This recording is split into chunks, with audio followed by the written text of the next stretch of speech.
Ajmal Masroor should be in New York. Instead, I caught up with him outside Palmer's Green Mosque, where he's an imam. This is my passport, as you can see. It's got a B1 and B2 visa.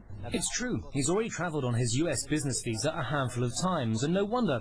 He's a leading national and increasingly international figure within the UK's Muslim communities. He's also spoken out against Islamic extremism many times, so much so he's received a death threat. And yet he says he was turned back from boarding a plane at Heathrow to the States yesterday. At the gates, somebody stopped me saying, "Excuse me, can I see your passport, sir?" Took me aside and he said, "It's from American Embassy. My visa has been revoked," were his words. I asked him why. He said he doesn't know because he's just a messenger.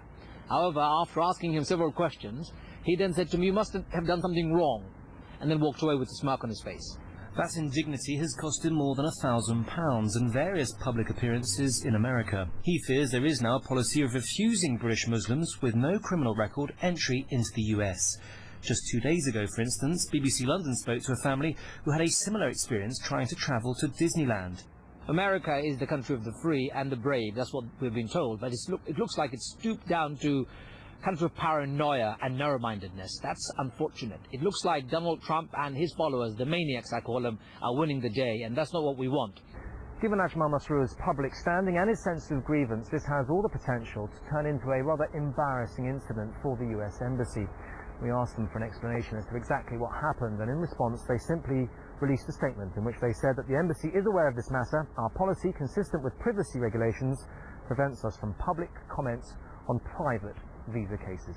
And if tonight diplomats here were hoping that this would pass unnoticed, well, they were wrong, with British politicians now taking up the issue.